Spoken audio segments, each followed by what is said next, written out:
Hi there, I'm Lebuchang and welcome to Mzansi Business. In today's video, I'll be talking about South Africa's and Africa's largest retail supermarket group, Shoprite Holdings Limited.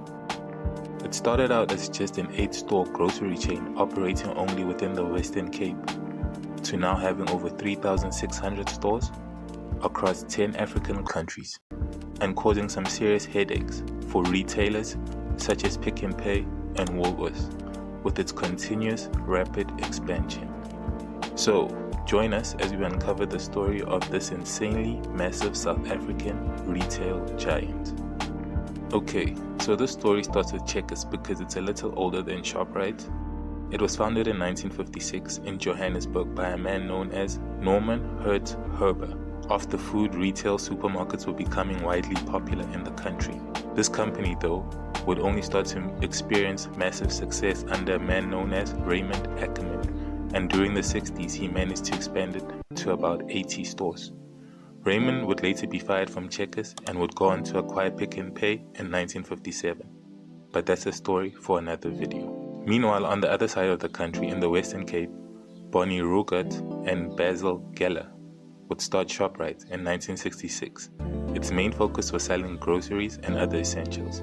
Over the next couple of years, they focused on slowly expanding in and around the Western Cape, and by 1979, it was already an 8-store grocery chain located around Cape Town. Then came a man who would change its trajectory forever, James Whitey Basson. This man was born on his family's farm in Porterville in the Western Cape in 1946. Nicknamed Whitey for his blonde hair, he first considered going into medicine, but opted for life in business instead, and went on to obtain his BCom from Stellenbosch University. By the early 1970s, Whitey would join Pep Stores Limited as its financial manager, and Mans was excellent with his work, and by 1974 he was already head of operations. He held this position until 1978, where he was responsible for all operations and actively involved in building the Pep Stores brand and company. He would also learn a lot about the business world working under Renier van Rooyen, a man who had started Pep from one store in Uppington in 1965. By 1979, Pep wanted to start a new venture in the food retailing business, but figured it would be easier to just acquire a food retailer showing signs of potential. Whitey was now responsible for identifying acquisition opportunities, and that same year, 1979, sometime around May, Pep Stores bought Shoprite for around 1 million rands, which is about 30 million rands in today's value. Rogert and Geller, the company's only shareholders, would stay on as top management, and all staff was retained too. This acquisition marked the start of the development of a dominant supermarket group in Africa.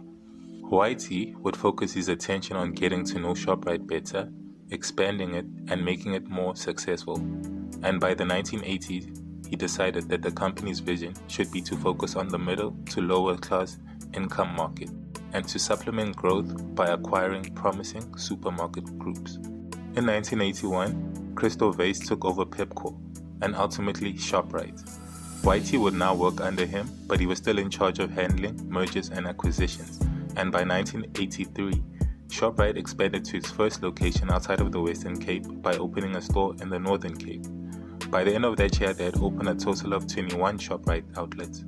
1984, Shoprite acquires Ackerman's Food Stores, which was owned by the Edgars Group. Yeah, believe it or not, Ackerman's was a grocery retailer at one point in time. 1986, Shoprite lists on the JSE and have about 33 stores throughout South Africa, closing in on competitors such as OK Bazaars, Pick n Pay, Woolworths, and Checkers. 1990, Shoprite expand out of South Africa by opening its first store in Namibia, and that same year, acquire Grand Bazaars, bringing its total to 71 stores. 1991, they do a deal of a lifetime and acquire Checkers in a deal worth 55 million, over 300 million in today's value. At the time of its purchase, in 1991, Checkers had about 169 stores, but Checkers was losing so much money. Apparently, Checkers' losses were so severe it was almost equal to Shoprite's turnover. However, within 9 months, Shoprite were able to turn Checkers into a profitable company. 1995, Shoprite acquired a company known as Centra. This company was a central buyer for 550 owner-managed supermarkets, thereby allowing Shoprite to expand into franchising. 1996, Shoprite expanded further into Africa, opening a store in Zambia and another one in Mozambique in 97. And also in 1997, they would be involved in one of South Africa's most famous legendary deals when they acquired OK Bazaars from SAB for a measly R1. Whitey would later joke that given OK's debt burden, they should have maybe only offered 99 cents. OK Bazaars had about 157 supermarkets and 146 furniture stores across the country, but it was in some serious financial difficulties. Shoprite began restructuring brands. OK became a franchise division, OK Furniture a separate company, and OK's Hyperama stores were rebranded as Checkers Hyper, and by doing so were able to revive OK's profitability. 1998, Shoprite would open a store in Botswana and launch its money market services. 1999, the first Medirite starts trading at Checkers Hyper in Brackenfell, allowing customers to fill their prescriptions while doing their grocery shopping. They would slowly expand it into other stores over the coming years. In 2000, the group opened its first supermarkets in Zimbabwe and Uganda, and they would also acquire a company known as Freshmark. This company was responsible for its fruit and vegetable procurement, buying, and distribution.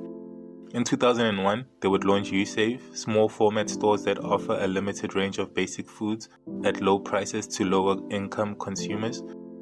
The Shoprite and Checkers brand also began being marketed separately, with Checkers repositioned to compete with Pick n Pay.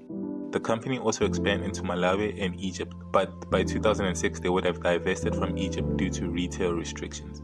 2002, the company acquires the Madagascar stores of French chain Champion, and that same year bought 3 Tanzanian supermarkets from Score Supermarket and opened a store in Mauritius. 2003, they expand into Ghana, and 2004 starts a wholesale operation in India and franchises its first Shoprite Hyper in a modern shopping center in Mumbai. But by 2010, though, they had divested from India to focus on investment opportunities in Western Africa.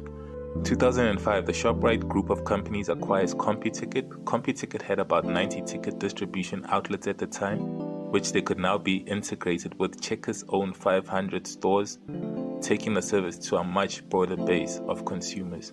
They also purchased a chain of 13 retail supermarkets known as Food World and enter into the liquor industry with its first Shoprite liquor shop, as well as expanding into Nigeria. 2009, they acquire pharmaceutical wholesale company Transform, and in 2011 enter into agreement with Medcash Trading Africa Limited. Under the terms of this agreement, the franchise division of Medcash was to be sold to Shoprite Checkers, including franchise agreements that included retail stores under registered trademark names such as Friendly and 7-Eleven. The group also entered the hospitality and catering markets with the establishment of Checkers Food Services, which is now known as Red Star Wholesale Catering Services. 2012, Shoprite opened a new supermarket in the Democratic Republic of Congo, becoming the first South African retailer to do so. And in 2013, they hit the crazy milestone of opening store number 1000. In 2016, at age 70, Whitey announced his retirement as Shoprite Holdings CEO. No doubt a legend. A book was even written about him. They also achieved this insane record of 1 billion transactions in a single year. That's about 86 customers served per second. Crazy.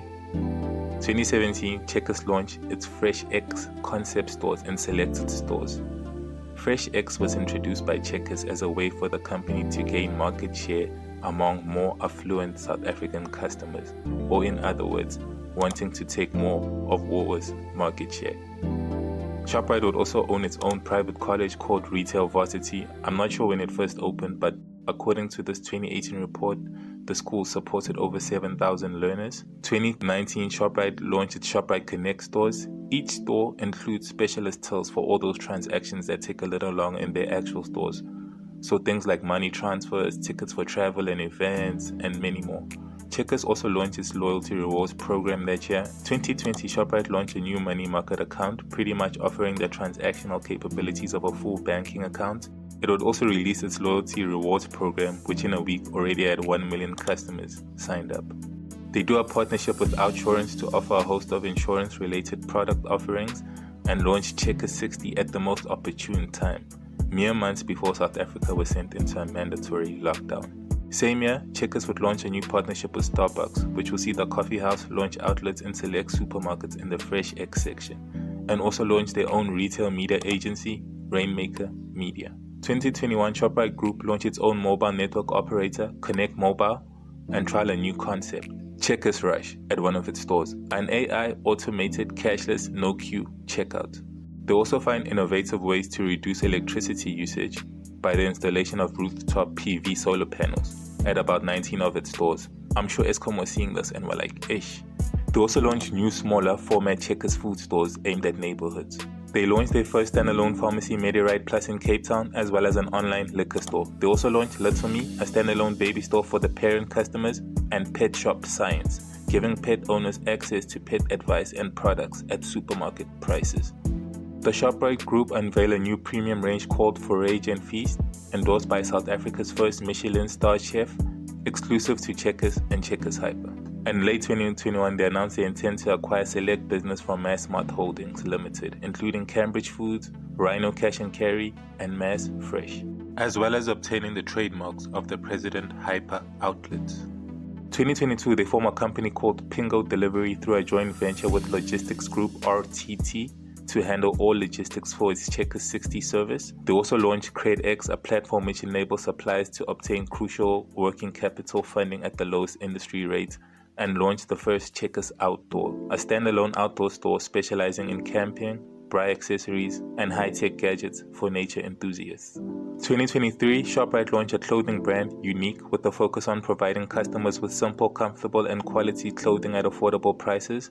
Unique would operate independently to Shoprite and would have its own standalone stores. 2024, they listed at number 9 on South Africa's most valuable brands, and they also acquired RTT share of Pingo Delivery to own it fully, and was named Company of the Year at News 24's Business Awards. At this point, the company have just over 3,600 stores across 10 African countries.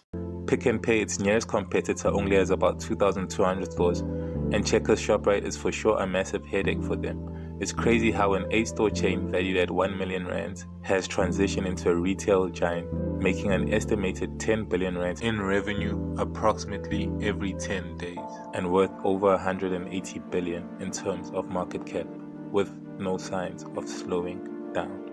Alright, that's all for today. Shout out to my big brother for suggesting this topic, so please do recommend topics, guys. I promise I'll make a video out of it. Please consider subscribing if you like the content. I'm Lebuhang. This is Mzansibizness. I'm so glad you could join us. Until next time, I'm out. Peace.